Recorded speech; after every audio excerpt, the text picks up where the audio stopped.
Hoy vamos a repasar lo que dijimos el programa pasado con respecto a esta fecha, el 12 de octubre, y nos preguntábamos si era el Día de la Hispanidad, el Día de la Raza o el Día de la Diversidad Cultural, ¿no es cierto?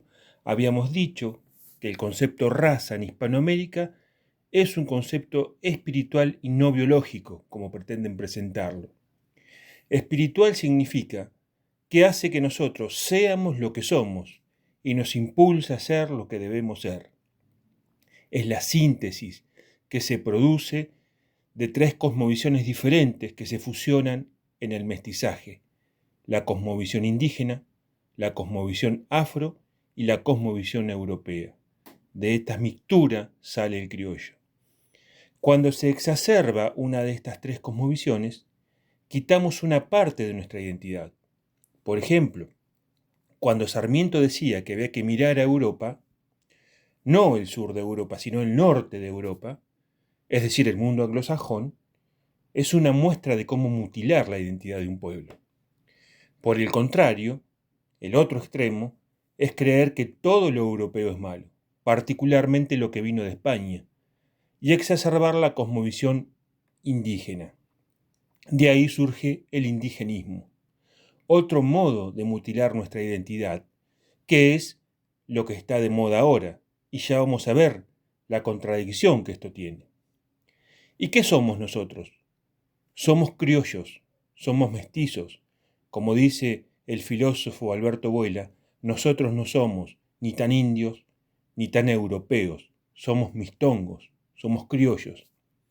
Entonces, ante el avance de esta idea de que todo lo que viene de España es malo, hicimos mención a una serie de políticos e intelectuales revolucionarios que reivindicaban la hispanidad. Nombramos a Perón, a Eva Perón, a César Augusto Sandino, a Fidel Castro, a León Trotsky. ¿Por qué reivindicaban estas personas la hispanidad? Porque veían que había aportado dos cosas muy importantes: la religión y el idioma, que es lo que brinda unidad, una unidad idiomática y una unidad de creencias. Por eso todos los revolucionarios hispanoamericanos, desde San Martín, Belgrano, Sucre, Bolívar, pasando por todos los revolucionarios del siglo XX, se dieron cuenta de esta ventaja, de la unidad continental. Entonces, nos llama mucho la atención cuando ideas extrañas nos hablan de la multiculturalidad o la plurinacionalidad. Es decir, que somos un país con múltiples naciones y múltiples culturas.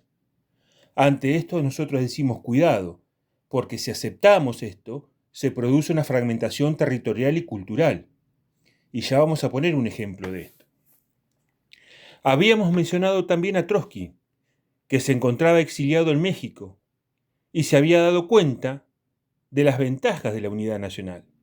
Y les dice a los trotskistas hispanoamericanos que antes de la revolución socialista había que hacer una revolución nacional, es decir, unir las naciones desde México a Tierra del Fuego. ¿Por qué habíamos mencionado autores y políticos revolucionarios de izquierda y del campo nacional y popular?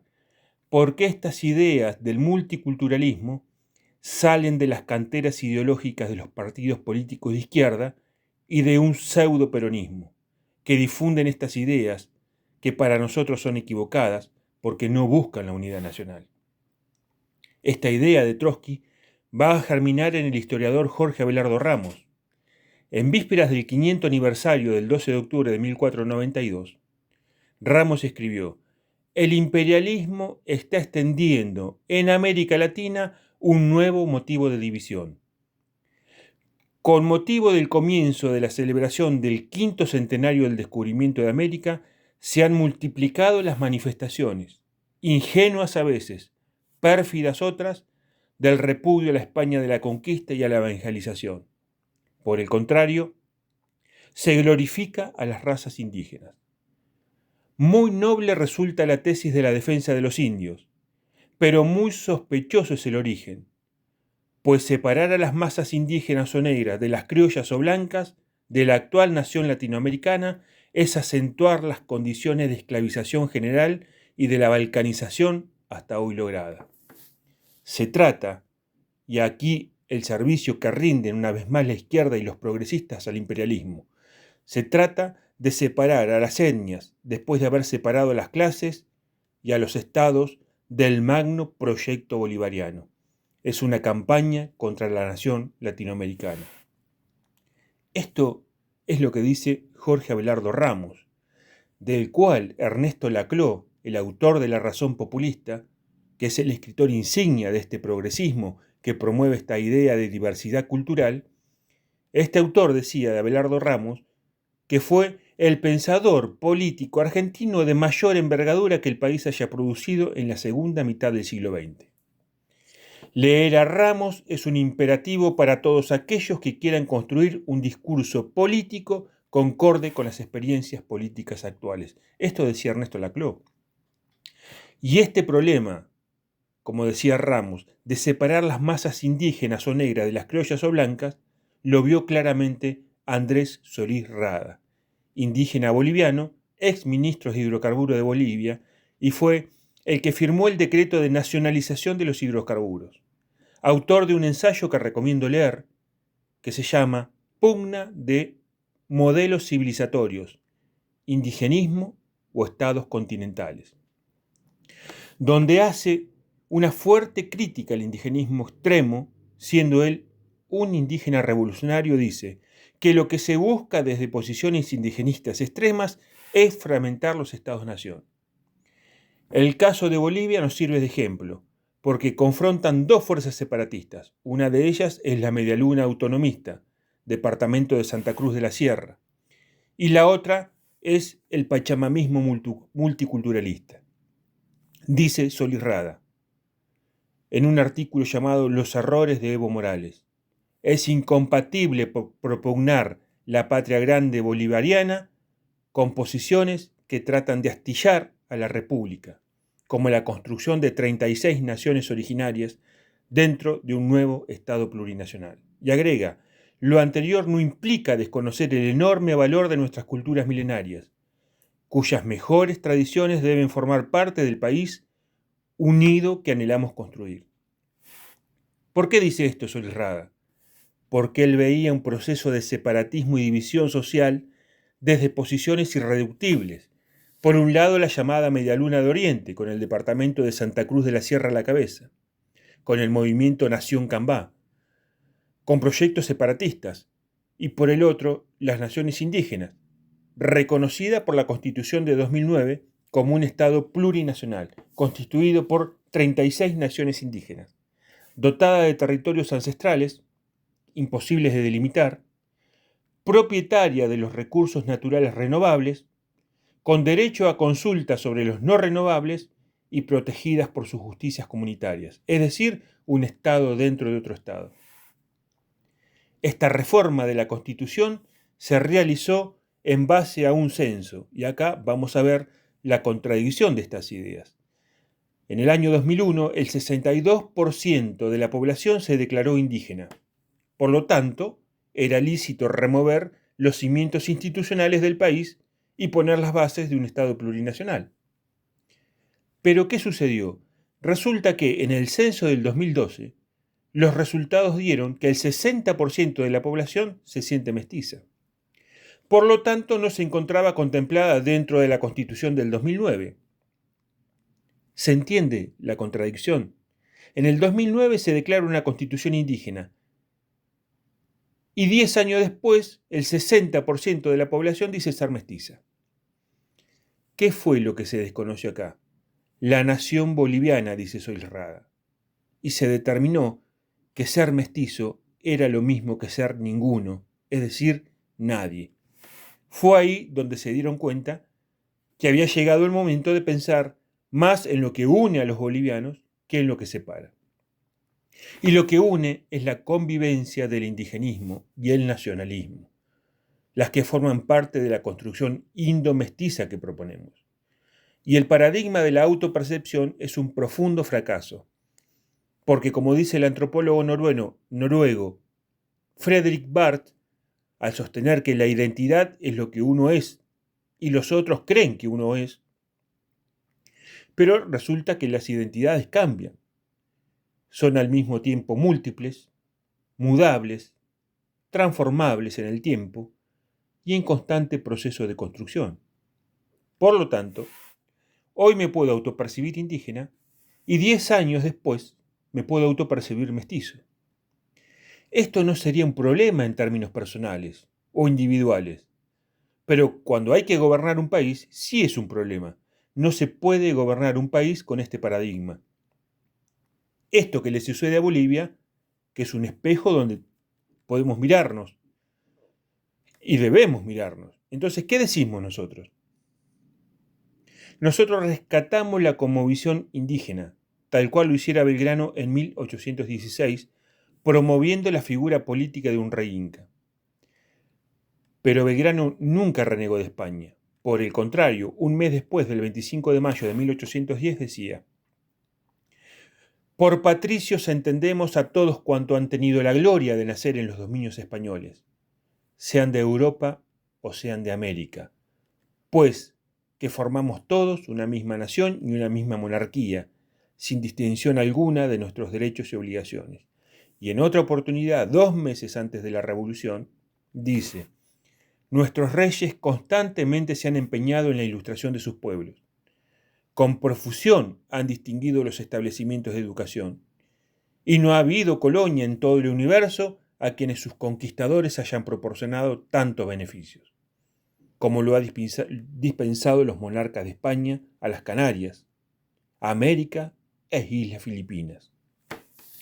Universidades, estudios, colegios, escuelas, establecimiento de enseñanza, conventos con obligación de que doctrinen los religiosos, misiones de estos para desterrar la ignorancia y plantar la ley evangélica, origen cierto y verdadero de la sabiduría, han sido objeto de la primera atención de nuestros amados príncipes.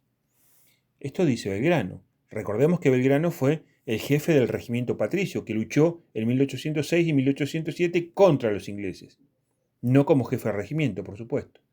Y desde esa época hasta la actualidad, el regimiento patricios utiliza como símbolo que los identifica una bandera española, la Cruz de Borgoña o las aspas de Borgoña. En Estados Unidos, en el estado de Florida, todavía hoy en la actualidad se desfila de la mano de un afroamericano con la bandera, la aspa de Borgoña, como lo hacen nuestros patricios, recordando ser el primer pueblo de negros libres de Norteamérica en la batalla del Fuerte Mosé, donde España lucha contra los ingleses en 1687. España empezó a ofrecer asilo a los esclavos negros que huían de las colonias británicas de Norteamérica, los llamados cimarrones. España les ofrecía asilo, donde también se refugiaron indios porque España los protegía. Entonces, la intencionalidad es manifiesta cuando se ataca a la cultura hispana, porque también se nos está atacando a nosotros, a veces de las manos de causas nobles.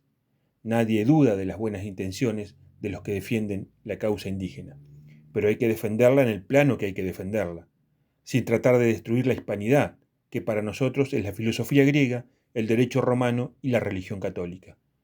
Y eso es lo que se busca destruir. Por eso no estamos de acuerdo con el pachamamismo multiculturalista. Nosotros hablamos de interculturalidad, tomando la categoría de Alberto Vuela en su libro Metapolítica, que es lo que estamos haciendo nosotros ahora, metapolítica, es decir, poner en discusión las grandes categorías que condicionan el accionar político. Eso es la metapolítica. ¿Qué dice en este libro? Que el multiculturalismo es una categoría ideológica de dominación nacida de los antropólogos culturales norteamericanos. Lo que busca es quebrar la idea de Estado-nación. El multiculturalismo es profundamente globalista, es decir, es una idea promovida por el dios mercado.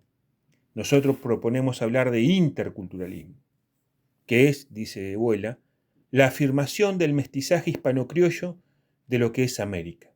Nosotros, los americanos, que somos muchas culturas al mismo tiempo, no nos podemos identificar con una sola como pretende el multiculturalismo. Es decir, cada uno de nosotros es en sí mismo varias culturas al mismo tiempo. Es decir, tenemos algo de indígena, algo de afro y algo de europeo. Todo eso en una misma persona, en un mismo individuo. Esto es mucho más inclusivo que el multiculturalismo, que pretende segmentarnos en varias culturas diferentes.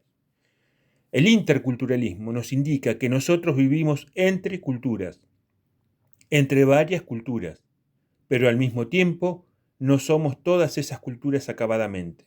Es decir, ¿somos indígenas? Sí. ¿Completamente indígena? No. ¿Somos afro? Sí, somos afro. ¿Completamente afro? No. ¿Somos europeos? Sí, somos europeos. ¿Completamente europeo? No. ¿Y qué somos entonces? Somos todo eso juntos, somos criollos, somos una cultura de síntesis que nos habla de un tipo humano de lo mejor que América ha dado. Entonces, ya para finalizar, lo que tenemos que hacer es buscar los puntos de encuentro en lugar de incentivar las contradicciones en una sociedad profundamente dividida. En lugar de buscar la unidad, buscamos el mejor modo de fragmentar una sociedad, nada menos que en sus creencias y en su idioma y en su cultura. Entonces, la intencionalidad es muy clara y manifiesta. El lunes que viene, y siguiendo con este tema, vamos a hablar de una consigna que ha surgido últimamente en consonancia con todo esto que estamos diciendo, que es el conmemorar el 11 de octubre como último día de libertad de los pueblos indígenas. Otra mentira que hay que desmontar.